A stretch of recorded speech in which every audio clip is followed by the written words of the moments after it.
Voici 10 minutes, le podcast des Français dans le monde pour aider tous ceux qui se préparent, qui vivent ou qui rentrent de mobilité internationale. Des parcours inspirants et des paroles d'experts sur françaisdanslemonde.fr. Je suis Gauthier Seyss et j'ai le plaisir de passer 10 minutes avec Nathalie Robert, direction Genève. 10 minutes, le podcast des Français dans le monde. françaisdanslemonde.fr. Et on va parler d'un sujet qui me semble extrêmement important, relativement peu souvent évoqué sur l'antenne de la radio des Français dans le monde. On laisse ses parents qui vieillissent en France et nous, on va vivre l'expatriation. Mais voilà, ça reste les parents, il faut s'en occuper et on va en parler avec Nathalie, mon invitée, dans le cadre du partenariat avec Expat Pro. Nathalie, bonjour. Bonjour Gauthier. Content Merci de m'inviter. Content de faire ta connaissance. On a pas mal papoté un peu. Faut dire que tu as un parcours d'expat, plein de rebondissements, de coups de théâtre et de destinations nouvelles. C'est ça. Alors, tu es originaire de Belgique. Faut dire que tu es né dans une famille avec d'un côté des militaires, de l'autre côté des colons. Donc, une famille qui a déjà l'habitude de pas mal bouger. Du coup, avec la famille, avec tes parents, tu vas pas mal déménager. D'ailleurs, un petit passage chez les Ch'tis, pas très loin de nos studios, région parisienne, avant de connaître les premières aventures d'expat. Des études à Paris dans l'économie, master en gestion, et tu bosses dans le domaine du marketing. Le marketing va, jusqu'à récemment, accompagner tous tes déplacements finalement. Oui. Un jour, tu es à Singapour, dans un bar, et tu te dis « je vivrai ». Voilà, tu étais là-bas dans le cadre d'un voyage. Un jour, je vivrai à Singapour. Tu avais une intuition ? Peut-être. Faut écouter ses intuitions. Résultat, tu as l'occasion avec ton copain de vivre cette aventure. Tu prends une année sabbatique par rapport à ton job que tu as chez Coffee Noga. Et en 94, tu te retrouves à vivre à Singapour. Tu as adoré. Exact. Tu fais là-bas 2 jobs dans le domaine du marketing. Tu travailles avec toute cette zone Asie, Taïwan, Hong Kong, Singapour. Un enfant, d'ailleurs, va naître à Singapour. Alors, se retrouver jeune maman si loin de chez soi, c'est une chose facile ? Ah oui, c'est une très bonne question. Pas facile, surtout que j'avais une sœur gynécologue qui me donnait des conseils à distance, pour le coup. Et oui, c'est pas évident, mais moi, j'étais très insouciante, en fait. Je suis pas de nature stressée. Donc, voilà. Et pour le coup, l'accouchement s'est bien passé. L'accouchement s'est bien passé. Avant, c'était quand même plus compliqué parce que je suis quand même restée 3 mois allongée. Ah, zut. En tout cas, tout ça se passe très bien. Tu vis cette année, je pense, à Singapour ? 4 ans. 4 ans. Et puis, tu reviens en France. Là... C'est un sujet qu'on aborde par contre souvent, c'est le retour en France. Tu t'es pris une véritable douche froide. Ça n'a pas été très cool, le retour. Point du tout. Il faisait froid, je n'avais pas de job. Je savais pas tout à fait gérer complètement mon enfant. C'était compliqué. Voilà, puis souci avec l'administration, enfin c'est tout ce qu'on connaît quoi. Tout ce qu'on connaît. Tu deviens prof en marketing jusqu'à ce que ton conjoint te dit si on allait à Hong Kong, Banco, tu connaissais déjà un peu la zone, c'est là cette fois que tu vas partir avec donc les 2 enfants qui ont 7 et 9 ans pour quelques belles années que tu as adorées. Adoré Hong Kong, une expatriation très facile. Professionnellement, c'était moins passionnant, mais c'était cool. Hong Kong a beaucoup changé ces dernières années, ces derniers mois. Tu gardes des contacts avec des amis là-bas. Est-ce que tu sais un peu où va cette ville ? Alors, tous mes amis sont rentrés, mais j'ai une amie de Londres qui est partie s'expatrier et elle est contente, mais c'est plus une parenthèse pour elle. On n'y reste plus ? Non. Ensuite, c'est Londres, je vous avais dit qu'il y avait un chemin qui était long et plein de rebondissements. D'ailleurs, quand on te propose Londres, t'étais pas très pour et finalement, t'as été très surprise par cette ville, sa culture, le sport, les amis et puis t'es surtout plus proche de la famille parce que tes parents vieillissent, ils ont tous les 2 une maladie dégénérative. Évidemment, quand on est au bout du monde, c'est moins facile. Là, Londres, un petit coup d'Eurostar et t'étais en France.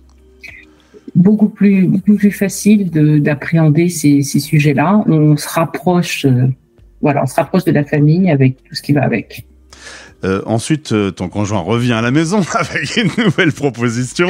C'est la Corée. Là, tu dis non, là, justement, parce que il y a un éloignement avec tes parents que tu as besoin de voir régulièrement. La Corée, là, tu dis non. C'était pas possible. Hein. Je ne pouvais pas laisser mes parents et partir à 15 000 km. C'est pas possible. Tu vas finalement accepter Genève. Pour le coup, c'est plus facile. Pendant 11 ans, donc, vous vivez en Suisse. Alors, Genève, la petite présentation de Genève, c'est l'inverse de Londres, selon tes dires. Je sais pas si t'as adoré ou si t'as eu un peu de mal avec Genève. J'ai un peu de mal, mais j'adore, en fait. Bah, c'est pour ça. Donc, j'avais bien compris que j'avais pas tout compris. C'est quoi ? C'est comme un village moins ouvert sur le monde, peut-être ? C'est ça. Mais en même temps, très, très international. Mais en fait, on a tendance à un peu aller vers les Français parce que ça parle français, mais c'est pas des Français. Voilà. Mais c'est une vie outdoor qui est fabuleuse, des montagnes incroyables. Voilà. Et culturellement, c'est sympa aussi. Alors on arrive sur la création en 2021 de ta société qui s'appelle Senior Info Conseil. Le grand sujet de ce podcast, c'est laisser ses parents en France lorsqu'on vit une vie d'expat. Peut-être laisser aussi les frères et sœurs s'occuper plus souvent de ses parents, etc. Le maître mot, parce que tu as eu aussi cette expérience, ta maman est décédée pendant la période du Covid, c'est d'organiser, d'anticiper. L'idée de ta société, c'est de dire, attention, on s'y approche, on en parle. On en parle avant qu'il soit trop tard. On arrête de mettre la poussière sous le tapis. On traite le sujet. Maintenant, on sait que c'est pas facile. On a, dans nos sociétés occidentales, on sait pas faire, en fait. On n'est pas formé. Et on a un peu peur de cette vieillesse, en fait. On n'en est pas fier. On montre pas nos vieux, en fait, aujourd'hui. Et voilà, moi, j'aimerais que, parce que moi, ce que j'ai vécu, ça a été très douloureux, parce que j'ai tout dû gérer en urgence, même si ça faisait quand même 4 ans que je m'occupais de mes parents. L'installation finale de mes parents en EHPAD, en urgence, en 48 heures, c'est quelque chose qui est traumatisant, en fait, et que je souhaite à personne de vivre. Et aujourd'hui, il y a d'autres solutions, et puis il y a surtout des solutions d'en parler avant, quand les parents sont autonomes, et d'ouvrir ce dialogue et d'apprendre, en fait, à en parler, à apprendre à ce que ça devienne quelque chose de naturel, en fait. L'âge avance, il y a des décisions à prendre, où vivre, comment on va gérer le quotidien, comment on va avoir la relation soi et ses frères et sœurs aussi, c'est pas toujours le même qui doit tout faire. Dans une interview, j'avais fait une interview d'une Française qui vivait au Texas et qui disait j'ai su malgré la distance garder une relation avec mes parents sans être aide-soignant.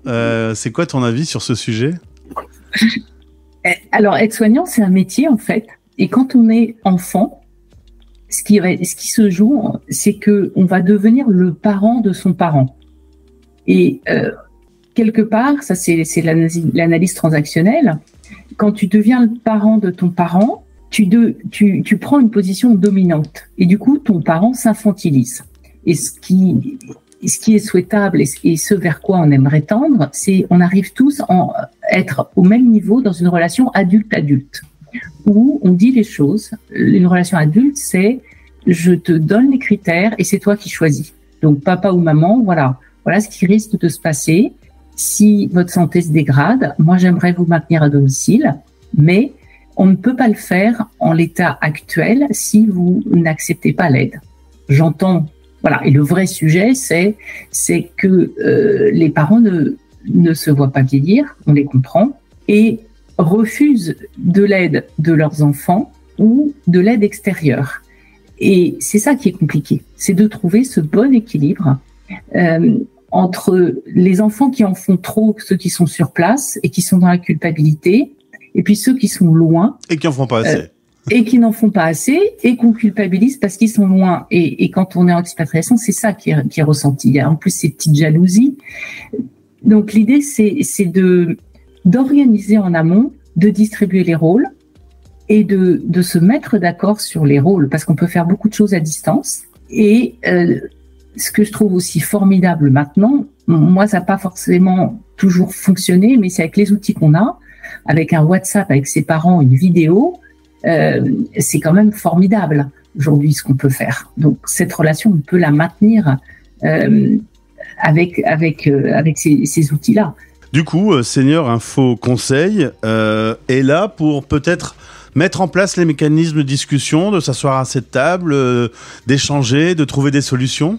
J'aime bien quand tu parles de mécanismes de discussion. En fait, c'est de dire que on va arrêter d'avoir peur de ces sujets, parce qu'on en a peur. Moi, j'étais la première à avoir peur. On va le prendre à bras le corps. On va pas le prendre dans l'urgence, et on va essayer de le prendre dans la bienveillance et la responsabilité. Tu vois, c'est qu'est-ce que tu peux faire, qu'est-ce que tu t'engagerais à faire, comment est-ce qu'on peut faire, comment on co-construit.